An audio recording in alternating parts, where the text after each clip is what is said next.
Bismillahirrahmanirrahim. Bismillah, alhamdulillah, wassalatu wassalamu ala rasulillah wa ala alihi wa sahbihi wa mawalah. Nawaina ta'alluma wa ta'lim wa tadhakkura wa tadhkira wa nafa'a wal intifa'a wal ifadata wal istifadah wal hatha ala tamassuki bi kitabillahi wa sunnati rasulillah sallallahu alaihi wa alihi wasallam wa du'a ila al-huda wa dilalata ala al-khair ibtigha'a wajhillahi wa qurbihi wa thawabih. Ya fatahu ya alim, ya fatahu ya alim, ya fatahu ya arhamar rahimin.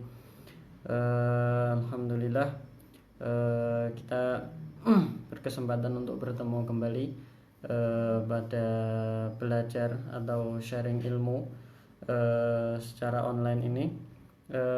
Insyaallah kita akan melanjutkan pelajaran yang sebelumnya dari pembahasan kitab-kitab pembahasan yang ada dalam kitab Safinatun Najah. Sebelumnya kita sudah bahas alamatul bulu, tanda-tanda balik, kemudian hukum istinja, dan pertemuan terakhir kita membahas rukun, salah satu rukun yang ada pada rukun-rukun wudhu, yaitu apa? Yaitu niat, insyaallah pada hari ini atau kita akan melanjutkan pembahasan rukun-rukun wudhu sampai selesai. Tapi sebelumnya kita akan mengulang secara cepat apa yang sudah kita bahas pada rukun pertama, yaitu niat. Kita ulang lagi baca nasnya dari kitab Safinatun Najah. Qala al-musannifu radhiyallahu anhu wa ankum wa an walidikum an masyayikhikum wa an nabikum. Faslun fi furudil wudu. Furudul wudu sittah. Al-awwal an-niyah, al-thani ghuslul wajhi, al-thalith ghuslul yadain ma'al mirfaqain, al-rabi' mashur ra'si, al-khamis ghuslul rijlain ma'al ka'bain, al-sadis at-tartib. Faslun an-niyatu qasdu syai'i muqtarinan bi fi'lihi wa mahalluha al-qalbu wa talaffudu biha sunnah wa waqtuha 'inda ghusli awwali juz'in minal wajhi wa tartibu alla yuqaddama 'udwun 'ala 'udwun. Jadi ini nasnya atau nas dari Safinatun Najah. Pertemuan terakhir kemarin kita sudah membahas masalah niat. Kita ulang sejenak masalah niat. Kemarin yang kita sudah bahas bahwasanya niat itu ada 7 pembahasan di dalam masalah niat. Yang pertama yaitu apa itu niat sendiri, yaitu apa? Niat itu adalah bermaksud melakukan sesuatu, qasdu syai'i muqtarinan bi fi'lihi, melakukan sesuatu yang mana maksud ini ada di dalam hati bersamaan dengan ketika kita mengerjakan sesuatu tersebut. Dan tempatnya niat ini adalah di dalam hati, mahalluha al-qalb. Dan hukumnya pada rata-rata ibadah itu adalah wajib. Kemudian waktu niat itu dilakukan pada awal apa? Pada awal ibadah, pada awal amalan setiap ibadah, pada awalnya. Oke, karena kalau misalnya dilakukan di pertengahan ibadah, berarti ibadah yang dari awalnya itu dilakukan tanpa niat, jadi tidak sah. Oke, kemudian cara niat itu juga di dalam wudu. Untuk di dalam wudu kita punya tiga keadaan ya. Orang yang wudu itu orang yang sehat dan dia dalam keadaan muhdits, dalam keadaan berhadas, maka dia niatnya bisa menggunakan raf'ul hadas atau at-thaharah anil hadas atau niat al-wudu atau adaul wudu atau fardhul wudu. Kemudian boleh juga menggunakan istibahatus shalah dan atau nahwi shalah atau istibahatu muftakirin ilal wudu. Tapi kalau misalnya dia mujaddid, artinya orang yang dia bukan dalam keadaan berhadas tetapi ingin memperbaharui wudunya, maka dia hanya boleh menggunakan satu niat saja, yaitu niat wudu atau niat adaul wudu atau niat fardhul wudu. Tidak boleh menggunakan raf'ul hadas, tidak boleh menggunakan thaharah anil hadas karena dia tidak dalam keadaan berhadas. Juga tidak boleh menggunakan istibahah juga tidak boleh menggunakan istibahah karena wudhunya bukan untuk istibahah. Kemudian keadaan yang ketiga adalah orang yang sohibud darurah, yaitu perempuan yang istihadhah atau orang yang selalu terjadi pada dirinya hadas atau sesuatu yang membatalkan wudhu tanpa berhenti, yaitu misalnya orang yang beser. Artinya apa beser itu? Orang yang air kencingnya selalu menetes, yang mana antara satu tetesan dengan tetesan yang lainnya itu tidak cukup waktu untuk melakukan bersuci, artinya wudhu dan sholat tanpa tanpa kencing tersebut menetes. Demikian juga pada hadas-hadas yang lainnya, ima itu yang selalu keluar itu kentut, atau yang selalu keluar itu adalah kotoran dan lain-lainnya.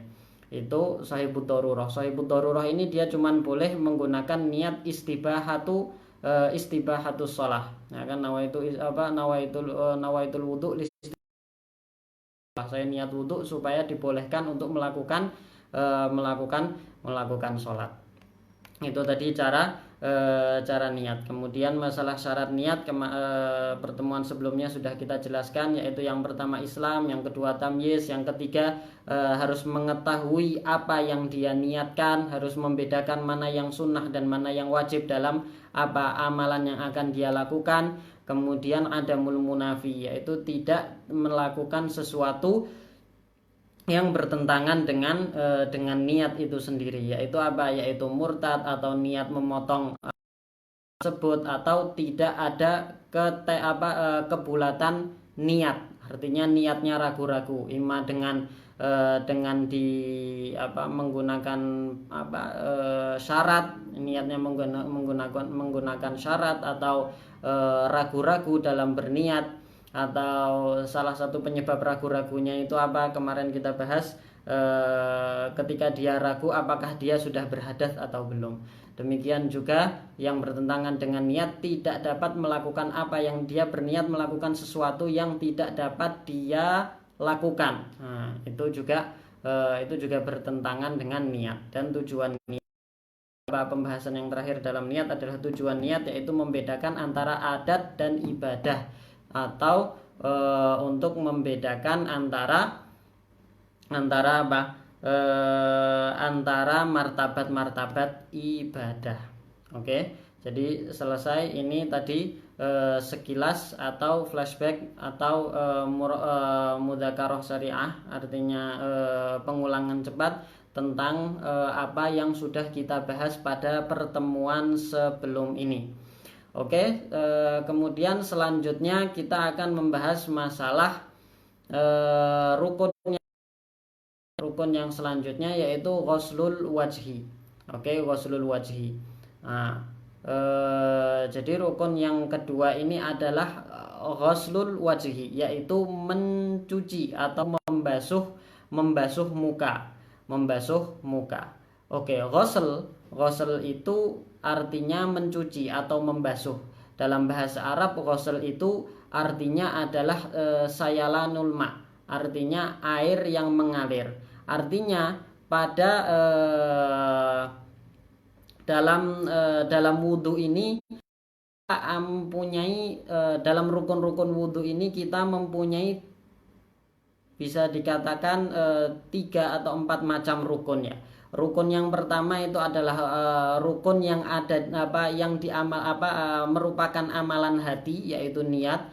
Kemudian rukun yang dia tidak nampak, yaitu rukun maknawi, yaitu tertib. Nah, kemudian rukun fi'li itu bisa kita bagi menjadi 2. Ada rukun yang di situ kita harus membasuh, artinya mengalirkan air, dan yaitu membasuh wajah, membasuh tangan, dan membasuh kaki. Dan ada rukun yang kita cukup dengan mengusap, yaitu mashur ra's, yaitu mengusap mengusap kepala.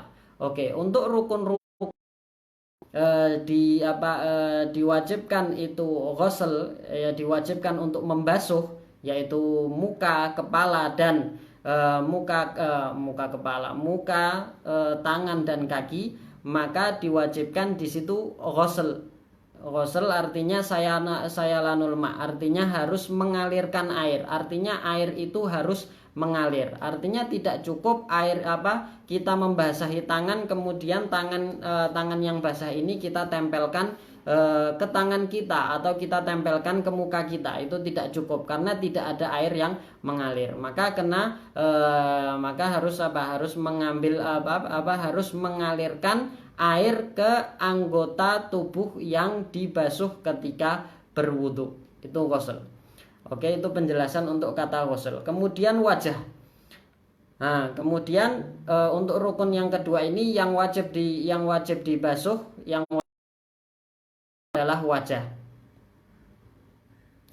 Yang wajib dibasuh itu adalah adalah wajah.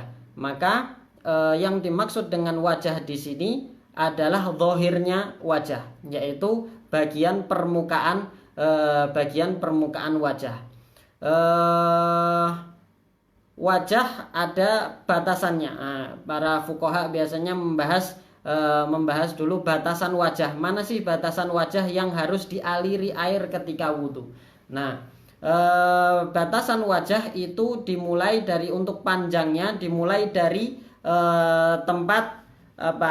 dimulai dari awal tempat tumbuhnya rambut pada rata-rata orang, sampai akhir rahang. Jadi sampai akhir rahang itu sampai sini, sampai ujung telinga sini. Nah, sampai akhir rahang. Jadi ini adalah batasan batasan wajah untuk panjangnya. Adapun untuk lebarnya adalah dari telinga sampai telinga. Dari telinga sampai telinga itu lebarnya wajah. Jadi semua yang ada dalam batasan ini itu harus dialiri dengan air. Oke, harus dialiri dengan air. Maka untuk batasan atas yaitu tempat tumbuhnya rambut pada rata-rata orang atau pada orang yang normal. Adapun orang-orang yang misalnya rambutnya botak, tidak ada rambutnya, maka batasannya adalah melihat orang-orang normal biasanya rambutnya itu tumbuhnya mulai dari mana. Demikian juga orang yang misalnya di sini biasanya tidak ada rambutnya atau di tengah tidak ada rambutnya. Itu bukan berarti yang tidak ada rambutnya itu masuk pada bagian wajah, tetapi lihat pada orang normal biasanya rambutnya tumbuh dari mana. Demikian juga ada sebagian orang yang rambutnya tumbuh mulai dari dari bagian jidat, bagian bagian batu, bagian jabhah. Oke, bagian jabhah. Maka ini bukan berarti dia wudhunya cuman misalnya dia tumbuhnya rambutnya mulai dari sini, bukan berarti yang sini itu tidak masuk muka, tetap masuk muka karena ukurannya adalah orang normal. Oke, ukurannya adalah orang normal. Nah, kemudian tadi untuk lebarnya dari telinga sampai telinga. Adapun anak telinga ini yang kecil ini yang disebut dengan watat ini itu tidak termasuk wajah ya. Jadi ini termasuk telinga. Adapun yang putih antara cambang dan telinga ini bagian kulit ini termasuk wajah, maka ini juga termasuk yang wajib dialiri oleh air. Nah, jadi yang wajib kemudian yang wajib dibasuh atau yang wajib dialiri oleh air dari wajah ini adalah zahirnya saja. Zahirnya artinya batinnya wajah itu tidak perlu. Artinya tidak perlu kita memasukkan air ke mulut, kita memasukkan air ke dalam hidung, kita memasukkan air ke dalam mata, karena itu bukan zahir wajah. Itu adalah batinnya wajah. Adapun untuk mulut itu batasannya adalah untuk mulut atau untuk bibir batasannya apa? Batasan bibir mana yang dia masuk zahir wajah dan bibir mana yang dia masuk batin wajah. Untuk bibir itu batasannya apa? Batasannya adalah ketika seseorang seseorang menutup mulutnya dengan biasa tanpa ada dengan wajar seperti ini. Nah, maka apa yang nampak itu berarti dia zahir wajah, dan apa yang tidak nampak berarti dia batin wajah. Maka hati-hati apabila ada seseorang biasanya kalau wudhu bibirnya dilipat seperti ini. Maka ini ketika dia membasuh muka kemudian bibirnya itu dilipat, maka sebagian zahir wajah tidak terkena air wudhu atau tidak teraliri oleh air wudhu, sehingga wudhu atau membasuh wajahnya itu tidak sah karena ada bagian yang tidak terbasuh. Maka itu perlu hati-hati. Nah, kemudian dalam membasuh wajah itu kita harus mengalirkan air ke seluruh penjuru batasan wajah itu tadi, yang demikian juga rambut-rambut atau bulu-bulu yang ada di atas wajah, demikian juga bulu yang ada di atas wajah. Para ulama menyebutkan ada 20 rambut di atas wajah ini. Maka air itu harus mengalir ke semua kulit yang ada di atas wajah, demikian juga harus mengenai rambut-rambut yang ada di atas wajah, demikian juga kulit yang ada di balik rambut-rambut tersebut, ya kan, kulit yang ada di balik rambut-rambut tersebut. Jadi rambut ini zahiron wa batinan harus kena aliran air, kecuali 3 rambut. Kecuali 3 rambut dia tidak wajib mengalirkan air ke kulit yang ada di balik rambut tersebut. Yang pertama adalah rambut yang keluar dari batasan wajah. Rambut yang keluar dari batasan wajah. Rambut apa saja, ima itu alis atau kumis, atau cambang yang ada di sini itu, atau idar, ya kan, itu kalau misalnya dia keluar dari batas wajah, artinya dia sampai keluar dari batas wajah, dan dia tebal, ya kan, dan rambut ini tebal, maka yang keluar dari batasan wajah ini cukup yang dibasuh itu yang zahirnya saja. Zahirnya itu apa maksudnya? Zahirnya itu adalah lapisan pertama dari rambut itu saja. Lapisan pertama dari rambut, dan lapisan-lapisan yang selanjutnya itu tidak wajib meskipun disunahkan. Nah, biasanya ada beberapa perempuan bertanya ketika dia mempunyai rambut cambangnya di sini, idarnya di sini panjang sampai bawah, apakah dia harus membasahi semua rambut ini? Jawabannya adalah yang ada pada batasan wajah, maka harus dibasuh zahiron wa batinan, luar dalam, depan belakang, semuanya sampai kulit-kulit yang ada di baliknya itu harus terkena air, aliran air. Adapun yang ada di luar batasan wajah itu cukup zahirnya saja, cukup lapisan pertama dari rambut tersebut saja.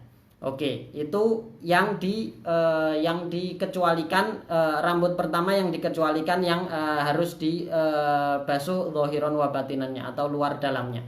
Kemudian yang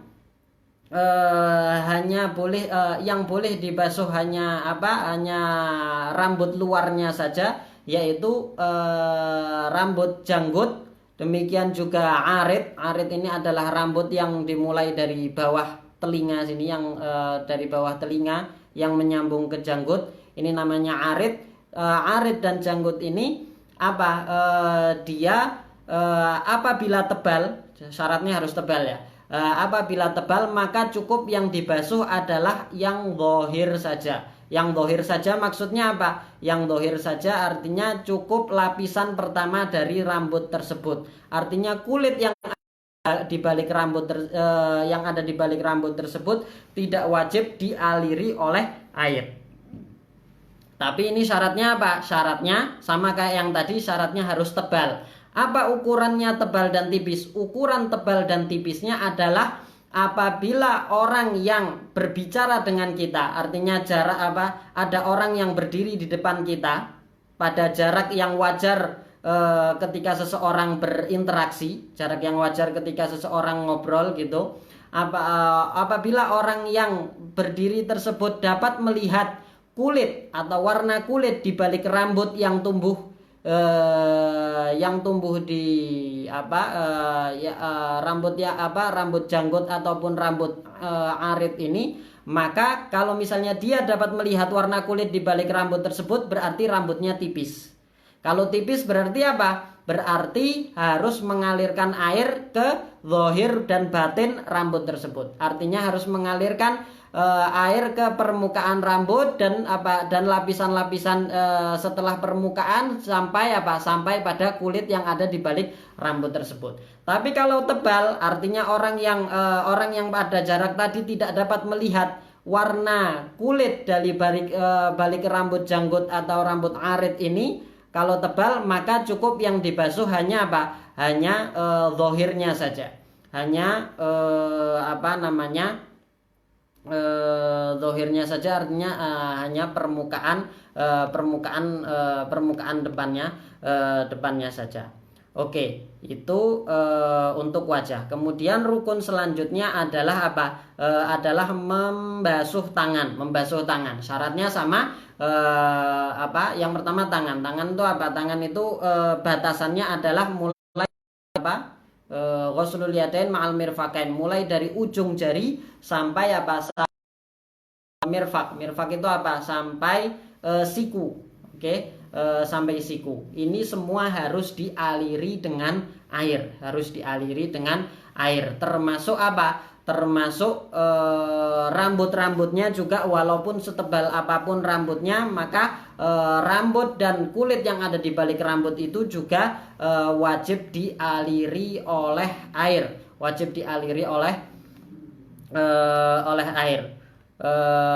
demikian juga apabila ada kuku, ya kan, kukunya sepanjang apapun kuku itu, maka juga kuku itu wajib dialiri oleh air. Apabila la samahullah ada seseorang yang tangannya kurang sempurna, artinya terputus, ya kan, la qadarullah tangannya terputus, maka dia kalau misalnya terputusnya itu masih menyisakan bagian yang wajib dibasuh ini, maka wajib dibasuh.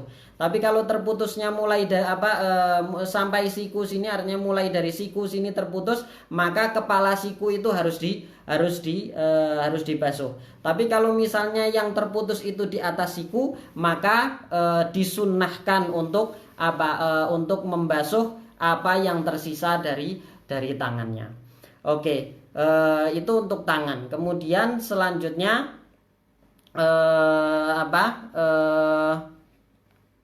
rukun selanjutnya adalah mengusap kepala.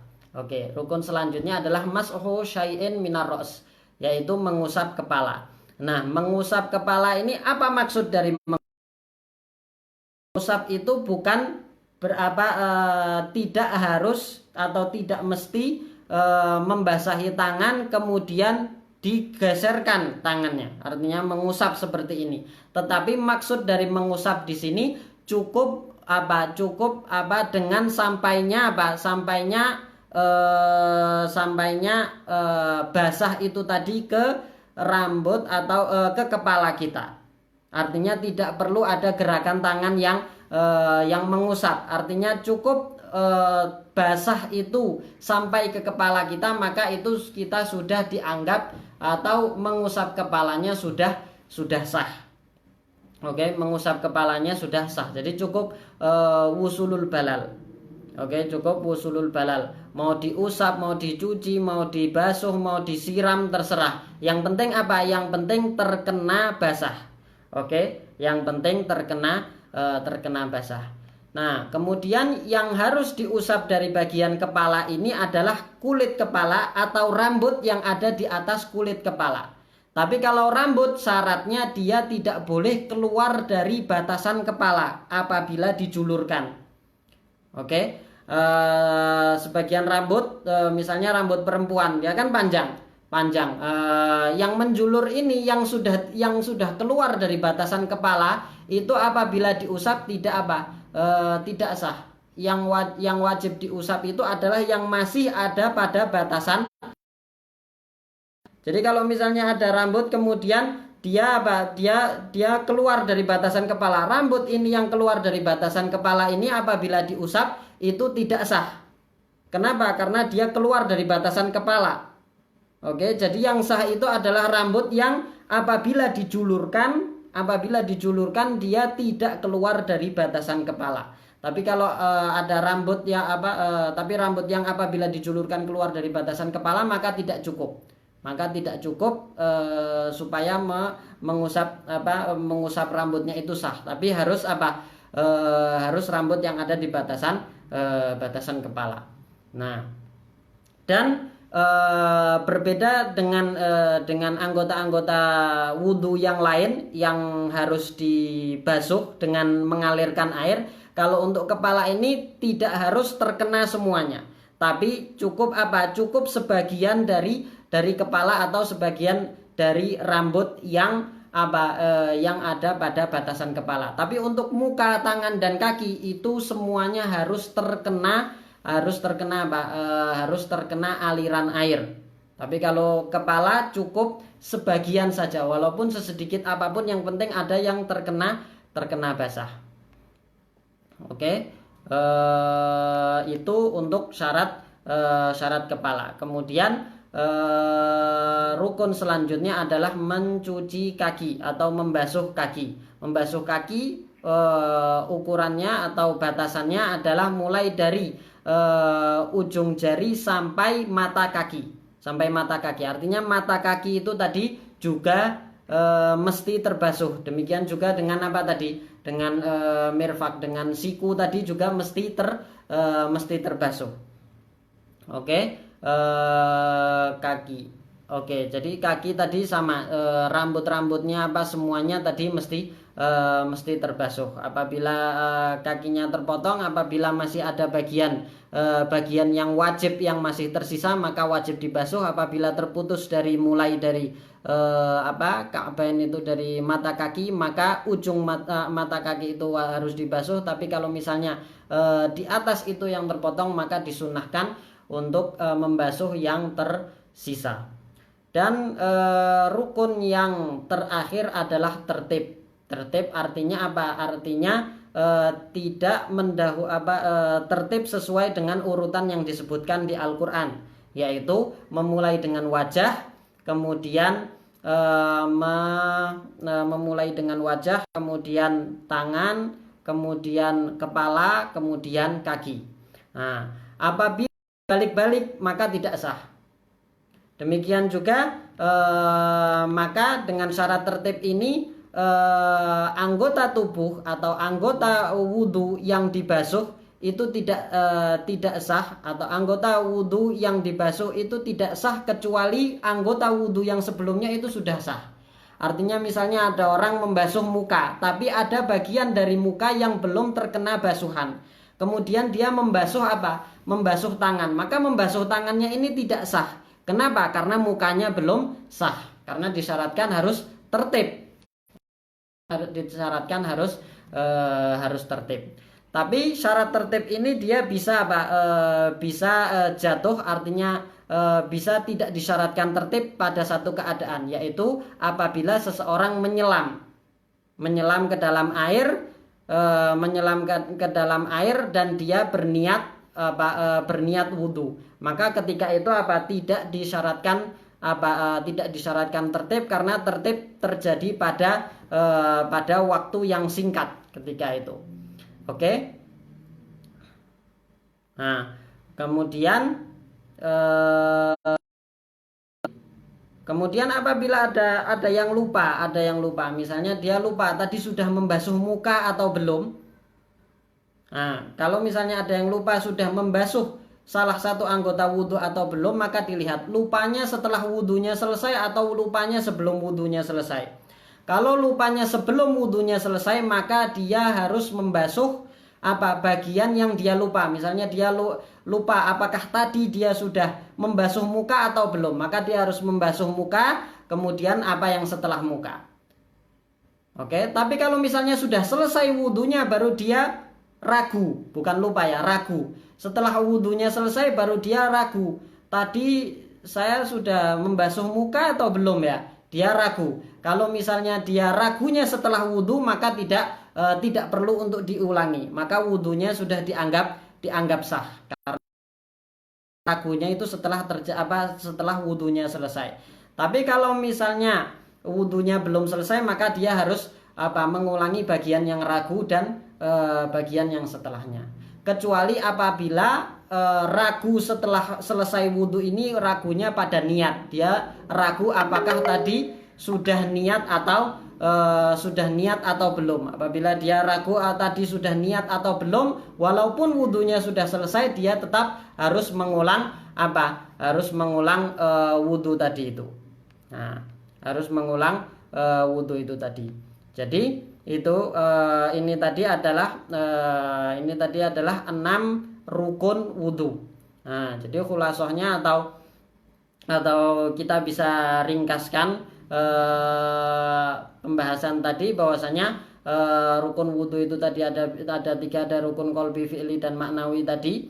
Nah, kemudian untuk yang dia wajib mengalirkan air, yang wajib ghusl, ya kan, yang wajib ghusl sayalanul ma, itu dia harus harus mengalirkan air. Tapi yang masah, yang cukup mengusap, maka itu cukup dibasahi walaupun tidak ada air mengalir. Kemudian pada anggota-anggota tubuh yang wajib dibasuh, artinya yang wajib mengalirkan air, itu air harus mengalir ke seluruh bagian anggota tersebut,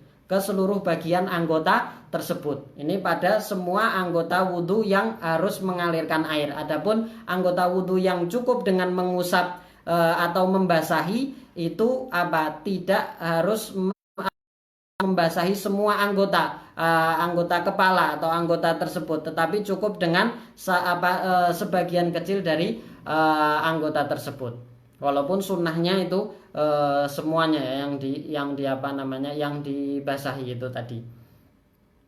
Nah, kemudian juga ini nanti akan dibahas di masalah syurutul wudhu, harus menghilangkan segala sesuatu yang ada di atas kulit atau ada di atas rambut, yang ada di atas anggota wudhu, yang menghalangi air untuk mengalir, seperti kotoran atau cat atau lain-lain yang membuat aliran air itu tidak bisa sampai ke anggota tubuh tersebut atau ke kulit tersebut atau rambut tersebut, maka itu harus dihilangkan. Termasuk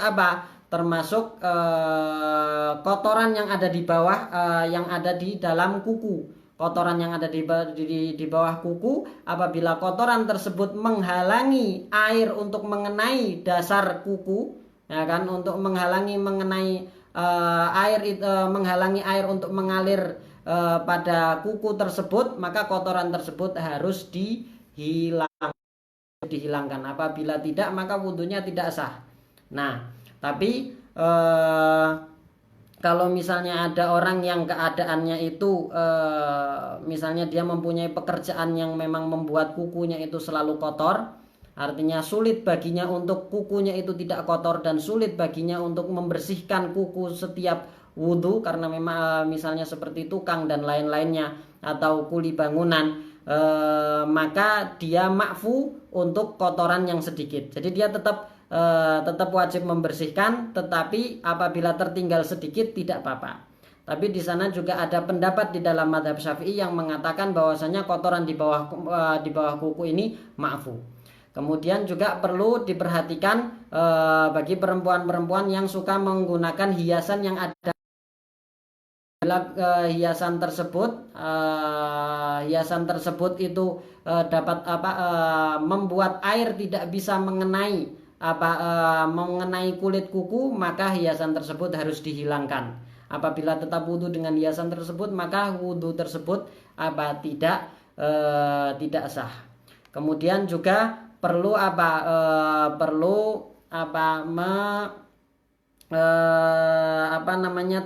ta'ahud itu harus memeriksa bagian-bagian yang biasanya ada kotorannya, ya kan. Ini disunahkan, misalnya seperti bagian ujung mata ini biasanya ada kotoran. Apabila sebaiknya diperiksa kok bagian kotoran-kotoran, kemudian bagian lekuk-lekuk tubuh itu supaya supaya kita yakin bahwasanya air sudah mengenai bagian kulit yang wajib dialiri oleh air.